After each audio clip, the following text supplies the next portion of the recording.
my slide are in English.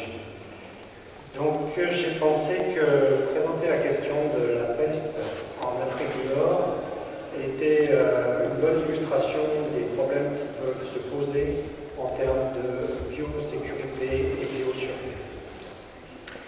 Je commencerai juste par quelques mots pour rappeler ce qu'est la peste. La peste est une anthropozoonose, une maladie qui touche à la fois les animaux et les humains. Dans un lieu donné, c'est une histoire à 3 acteurs, une bactérie, une puce et un petit mammifère qui est généralement un rongeur. Donc tout se passe dans la nature entre ces 3 acteurs. Habituellement, la maladie est portée, la maladie bactérienne est portée par un rongeur et transmise d'un rongeur à l'autre par l'intermédiaire d'une puce. Accidentellement, de temps en temps, une puce pique un être humain. Et à ce moment-là, pour lui transmettre la bactérie, la personne développe ce qu'on appelle la peste bubonique. C'est une réaction locale avec un bubon. Vous avez à gauche une photo de bubon inguinal très classique. Et quand on est à ce stade-là, il s'agit d'une urgence médicale. 10% des personnes qui ont une peste bubonique décèdent s'ils ne sont pas soignés à temps. Mais en fait, toute la gravité de la peste, et si on parle de la peste et en particulier dans le cadre de la biosécurité, c'est que dans environ 10% des cas, la maladie continue à évoluer avec une localisation pulmonaire. Et le patient développe une forme pulmonaire de la peste, c'est une pneumopathie grave. Et tout le problème, c'est que cette pneumopathie est extrêmement sévère. Et les gens meurent en 48 heures maximum. J'ai même vu des cas où une personne était contaminée le matin et décédée dans la soirée. Et surtout, ces personnes sont contagieuses pour autrui. Et par les gouttelettes qu'elles émettent en toussant, peuvent transmettre la peste à d'autres personnes au contact proche. Et là, c'est le début des épidémies de peste pulmonaire qui peuvent être extrêmement virulentes. Une des grandes particularités de la peste, c'est sa distribution géographique. La peste est une maladie qui est distribuée de façon très focalisée. On appelle un foyer de peste, c'est le fait d'avoir au même endroit la bactérie, d'avoir un animal réservoir et une puce adaptée à cet animal qui va permettre au cycle de se produire dans la nature. Or, ces foyers sont très localisés. Vous avez ici une carte de l'Afrique qui montre les foyers de peste actuels. Donc, c'est pas dans tous les pays. Dans un pays, ce n'est pas dans toutes les régions. Dans une région, ce n'est pas dans toutes les provinces. Dans toutes les provinces, ce n'est pas dans tous les villages. Et vous avez vraiment, vous pouvez avoir un village avec des cas de peste humaine. Vous allez marcher 10 km plus loin, vous avez un village sans cas de peste. Donc ça, c'est un des mystères de la peste, c'est lié à des problèmes écologiques. Donc la distribution est très localisée, c'est une première chose. Le deuxième point extrêmement important à prendre en compte, c'est le caractère émergent ou réémergent de la peste. Vous pouvez observer des réémergences de peste plusieurs dizaines d'années après les derniers cas de peste, et je vous en montrerai un exemple tout à l'heure. Alors faire la différence entre émergence et réémergence, c'est extrêmement compliqué. Pourquoi? Parce que, d'abord, si vous n'avez pas de population humaine dans une région, vous ne pouvez pas avoir de cas humain. Il est extrêmement compliqué de savoir s'il y a un foyer de peste actif. Il faudrait faire des études écologiques qui sont généralement compliquées et coûteuses et qui ne sont pas faites. Donc, il faut déjà avoir une population humaine. Ensuite, quand vous avez cette population humaine, même si vous avez des cas de peste, il faut qu'ils soient diagnostiqués. Donc, il est toujours très difficile de faire la différence entre émergence et réémergence. Alors, un premier exemple d'émergence, ici en Afrique du Nord, c'est ce qui s'est passé en juin 2003, à 30 km au sud de la ville d'Oran, en Algérie, avec l'apparition de 18 cas de peste, dont un décès. C'est une histoire très classique. Vous voyez en haut le village de Kaïlia, où s'est produit ces premiers cas de peste. Et en bas, à la périphérie du village, cette zone où il y a du fourrage,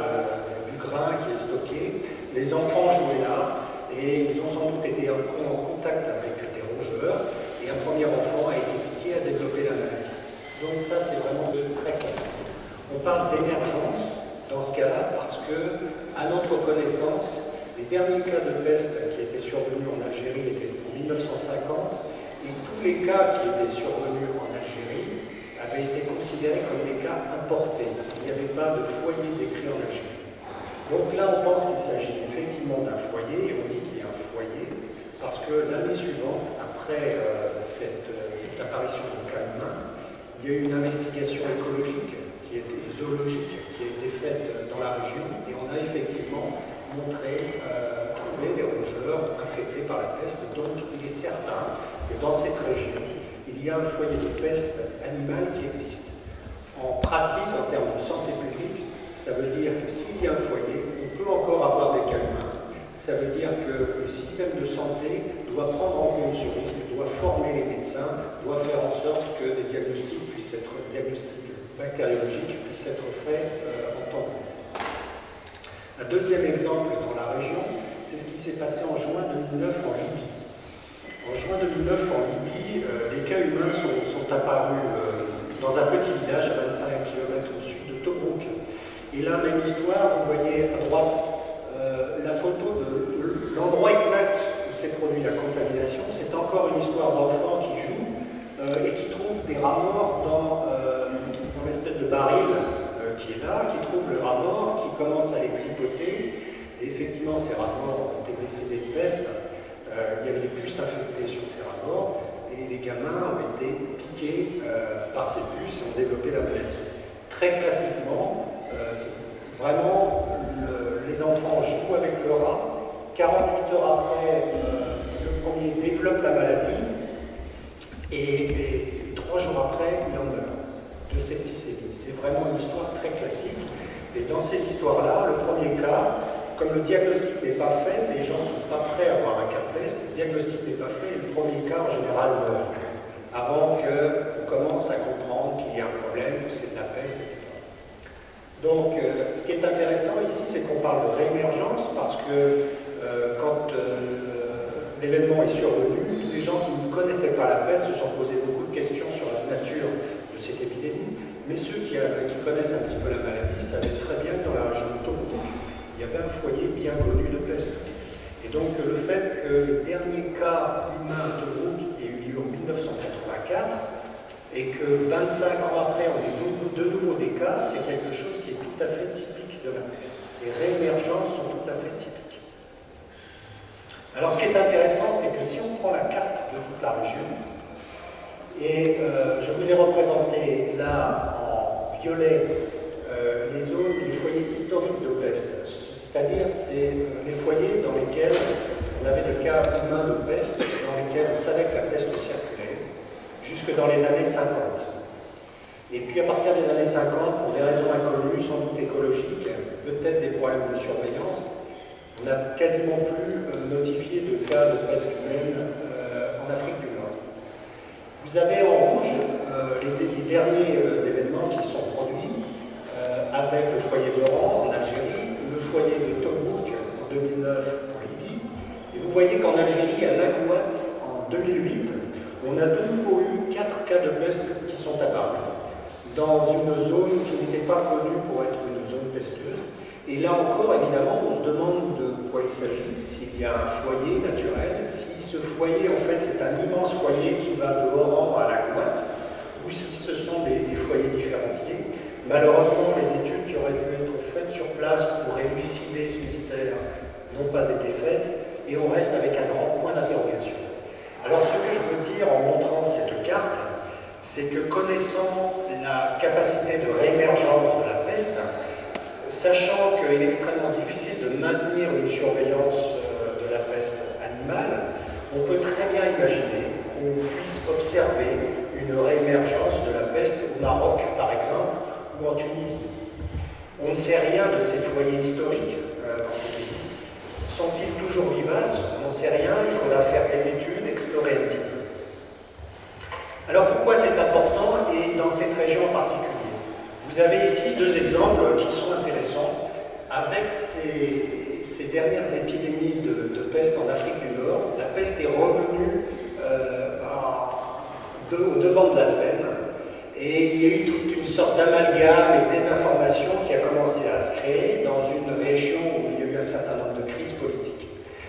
La première, c'est un extrait de PROMED. PROMED, c'est une sorte de réseau de scientifiques, c'est un réseau ouvert sur lequel on échange des informations sur les épidémies en cours. Et là, vous voyez une rumeur qui circulait sur PROMED au mois de novembre, qui parlait de la Libye et qui évoquait l'utilisation d'armements bactériologiques par les troupes de l'OTAN, armements bactériologiques qui auraient créé des cas de peste en Libye. Point d'interrogation. Et puis un email que j'ai reçu tout récemment au mois d'avril et qui lui venait de Syrie, où quelqu'un me faisait savoir qu'il avait des informations concernant l'apparition de peste dans la ville de Homs en Syrie, cas de peste qui était lié au combat. Donc vous voyez, c'est extrêmement compliqué quand vous avez ce genre d'informations de savoir comment faire.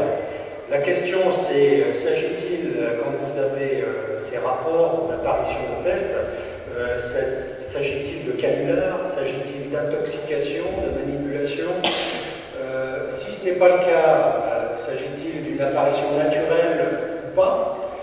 Et si ce n'est pas une apparition naturelle, s'agit-il d'un accident de laboratoire ou plus inquiétant, d'une utilisation délibérée de la bactérie du bacille pesteux?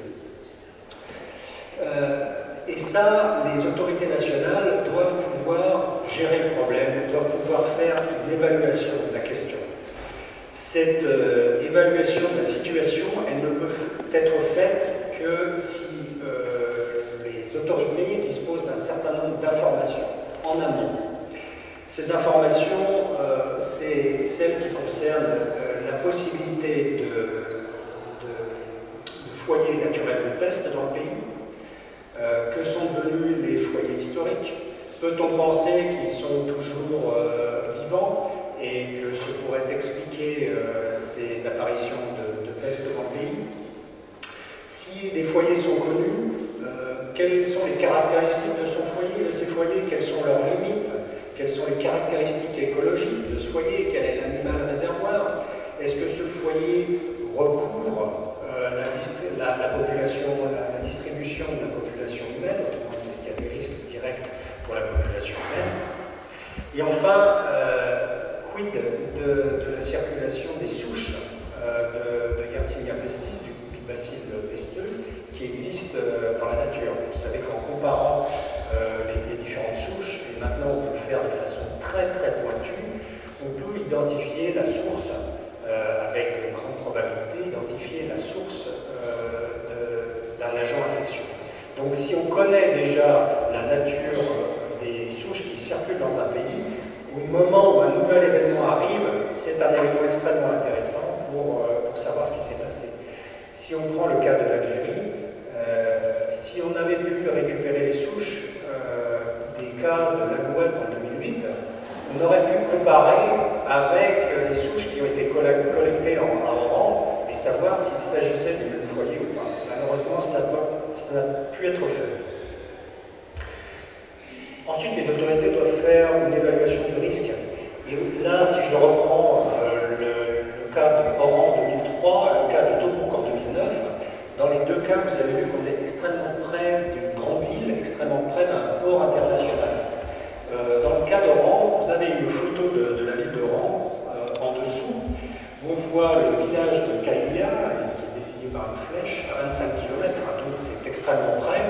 Vous voyez qu'il y a une ligne de chemin de fer qui va directement de ce village, près duquel se trouvent des minoteries, en des grains, et donc des rongeurs, qui va de cette minoterie directement au port d'Oran.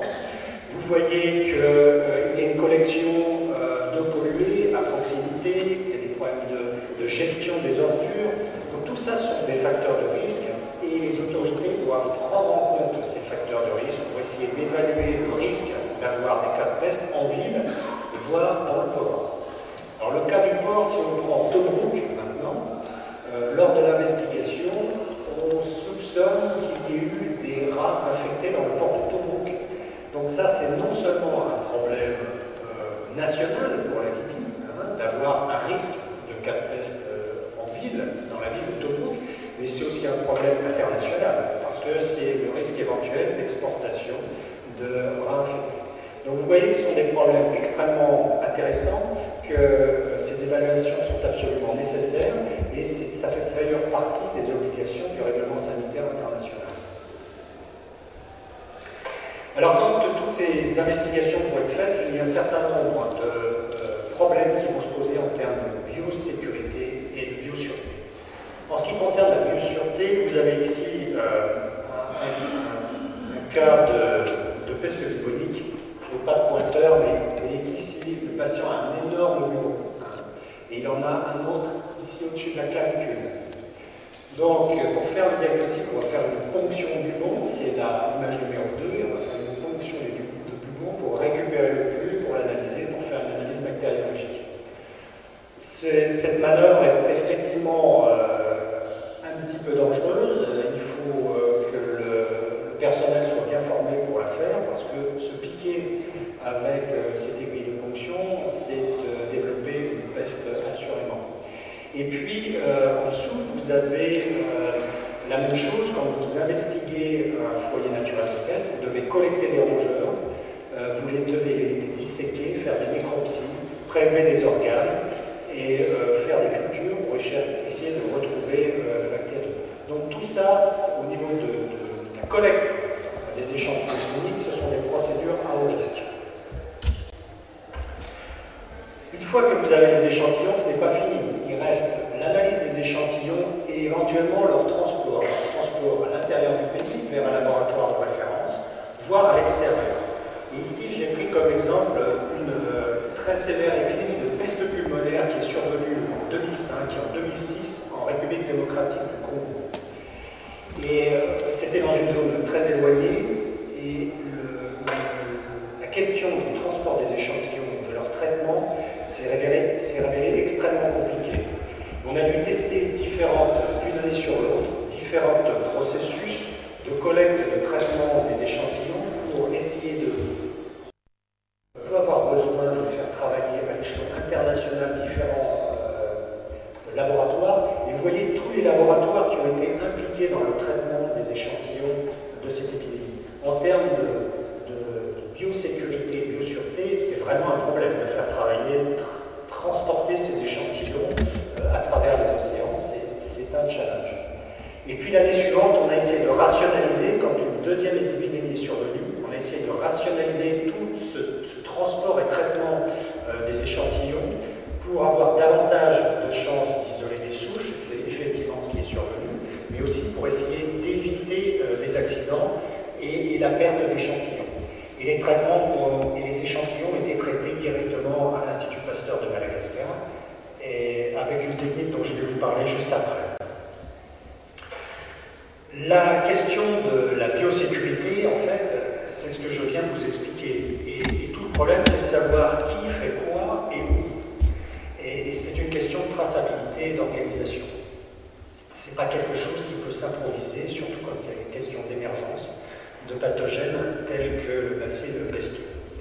Et donc tout ça doit reposer sur des procédures de sécurité qui sont à la fois des questions administratives, des questions de régulation et aussi des questions physiques, d'organisation. Par exemple, où va-t-on conserver les souches si on a une banque de souches? Est-ce que ce laboratoire est sécurisé? Est-ce qu'on peut éviter, par exemple, que des souches sortent sans qu'elles soient enregistrées? Pour vous citer un exemple, à l'Institut Pasteur de Paris, dans les laboratoires qui travaillent sur ce genre de pathogènes, il y a des règles très strictes et même le chef de laboratoire ne peut pas rentrer seul le week-end dans son laboratoire. Il doit toujours être accompagné. Jamais seul. Voilà, c'est des règles de sécurité qui sont extrêmement strictes, que les scientifiques souvent considèrent comme des obstacles, mais c'est le prix à payer pour la biosécurité. Alors que fait l'OMS pour réduire ce risque biologique? D'abord, il y a ce qu'on appelle le programme de gestion du risque biologique, qui a différents sous-programmes. Je ne vais pas rentrer dans les détails. Il y a d'abord un réseau de laboratoires qui s'est créé, laboratoires spécialisés dans le traitement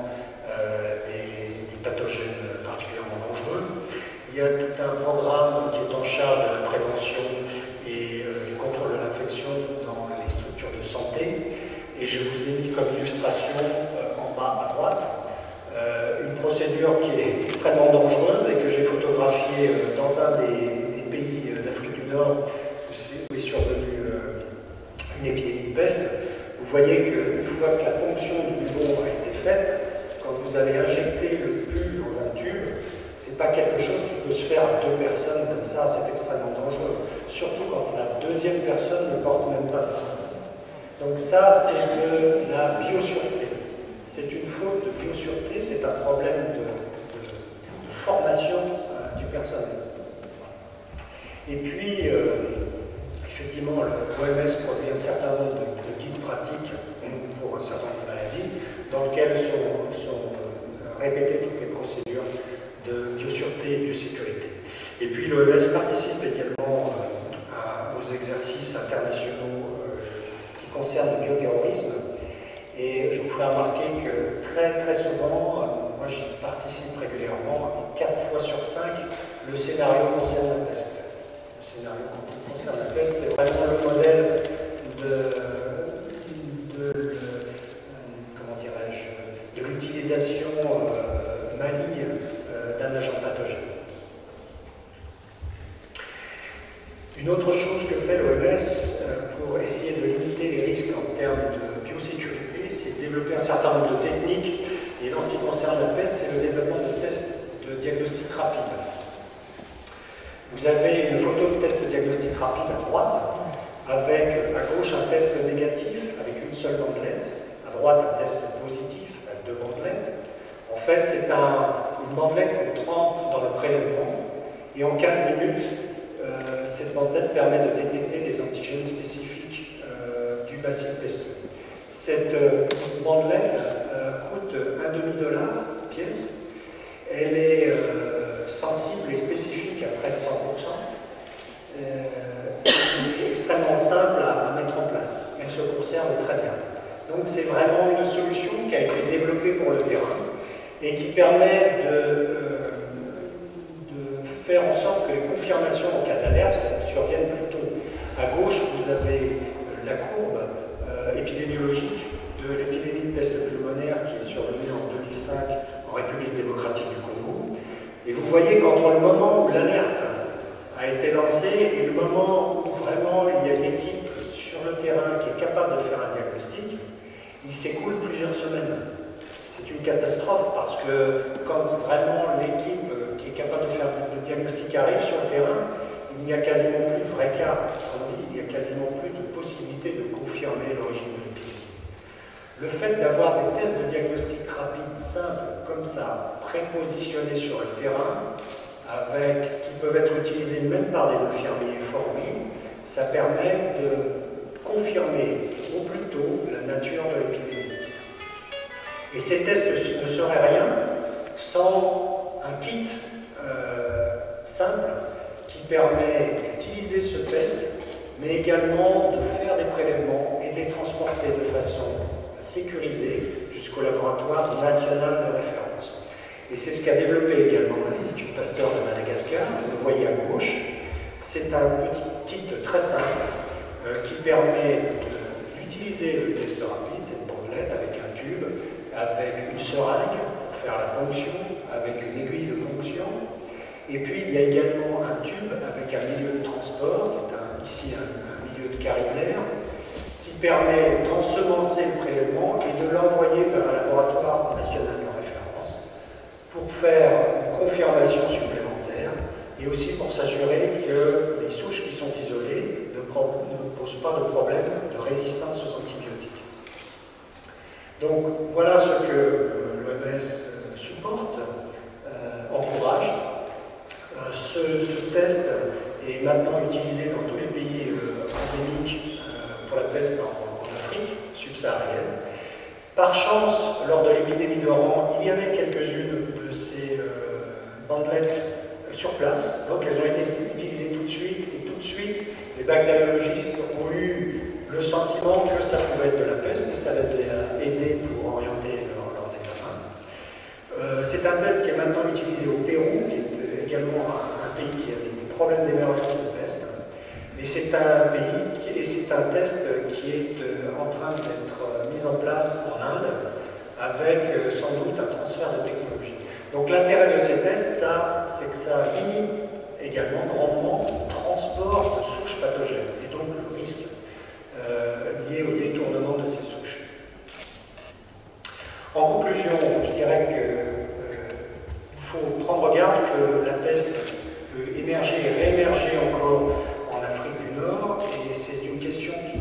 prise en compte par les autorités nationales. L'évaluation du risque, quand des cas de peste surviennent, est compliquée par tout cet arrière-plan politique et social qui fait qu'on est toujours exposé à des tentatives de manipulation et qu'il est compliqué de savoir vraiment ce qui se passe. Donc il est nécessaire d'avoir des plans de surveillance et de contrôle dans les pays pour lesquels des foyers ont déjà été identifiés. Ces plans de surveillance et de contrôle doivent inclure des procédures de biosécurité et biosécurité. Il est important aussi qu'il existe une collaboration régionale entre les pays d'Afrique du Nord, parce que les foyers de peste, évidemment, ne connaissent pas de frontières, et je pense en particulier au foyer de Tobrouk, qui est juste à la frontière de l'Égypte. Il n'y a aucune raison de penser que ce foyer ne passe pas par-dessus la frontière, il ne concerne pas non plus l'Égypte, ce qui signifie que ça ne sert à rien à l'Égypte de fermer ses frontières en disant on ne veut pas de la peste libyenne. Ça n'a pas de sens. Le sens, c'est que les pays collaborent entre eux pour mettre en place un minimum de surveillance. Et surveillance des foyers et également surveillance des souches qui circulent. Et pour finir, je dirais que ce travail, ça fait partie des obligations du règlement sanitaire international que tous les pays présents ici dans cette salle ont signé. Voilà, je vous remercie.